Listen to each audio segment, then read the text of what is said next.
Assalaamu calaykum. Maanta waxaan kula wadaagayaa 6 siyaabood oo haweeney dhaqaale leh si sahlan looga dhigo mid ku jeclaata. Inay gabar dhaqaale leh ka hesho run ahaantii wax sahlan maaha. Wiilal badan si ayaa daneeya. Balse inta aynu muuqaalka gudaha u gelin, waxaan ku xasuusinayaa inaad muuqaalka like saarto haddii aad nagu cusubtayna aad nagu soo biirto adigoo taabanaya subscribe. Badanaa gabdhaha lacagta leh waxa ay raadiyaan jecel daacad ah. Sidaa darteed haddii aad tahay nin sii kara jecelka daacad ah ee ay raadinayaan, waxaa hubaal ah in ay ku ilaasho doonto. Haddaba waa maxay astaamaha haweenka lacagta leh ay ninka noloshooda la qaybsan doona ay ku doortaan? Nambarka 1, labis qurxoon.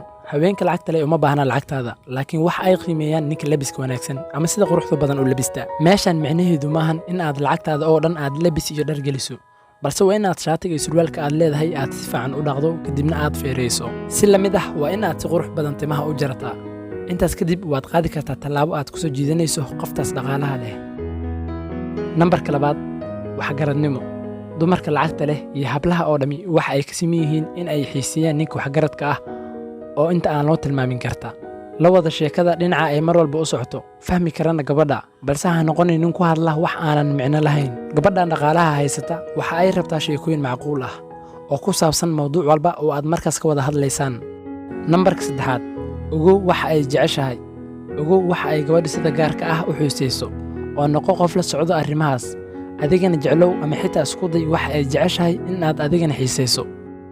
Wadada kaliya aad ku ogaan karto gabadhi waxa ay jeceshahay ayaana ah in aad waqti la socoto, balse aad u ogaato wax ay xiiseyso gabadha.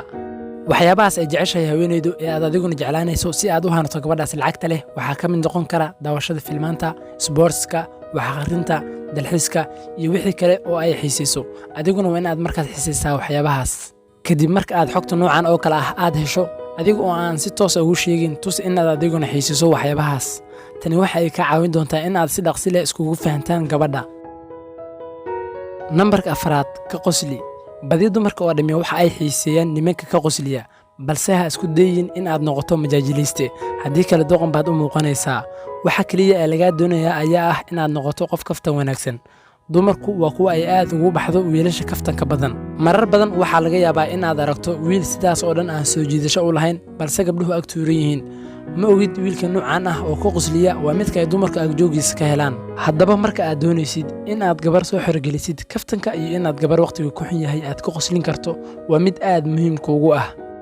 Nambarka 5, mid mashquulsan ahow. Ha u ordin ama hore ha ka qaban taleefanka mar kasta oo ay ku soo korgarayso. Ismashquuli xitaa haddii aadan helin wax ama hawl aad ku mashquulsan tahay. Haweenku waa kuwa qiimeeya ninka himilo uu leeyahay ka shaqaynaya iyo nin kale. Lama rabo in aad riyoto oo kaliya, balse waxaa lagaga baahan yahay in aad ka shaqayso riyooyinkaaga. Haddii aad tahay nin ku taagan wadadii uu riyooyinkiisa ku rumeyn lahaa oo aan mar kasta la heli karin, dumarku aad ayay yeelo dhacaan ninka noocaas ah. Nambarka 6, ha weydiisan. Weligaa ha weydiisan caawimaad dhaqaale ama nooc kale ah.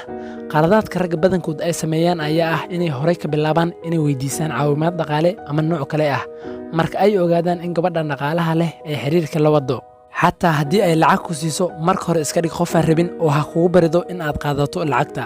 Mar haddii ay baryo tagto ugu yaraan waa caadi, waa la qaadan karaa. Si la mid ah weligaa ixsaan ha weydiisan. Haddii aad wax maqaxi ka wada cuntaana, lacagta bixi haddii aad hayso.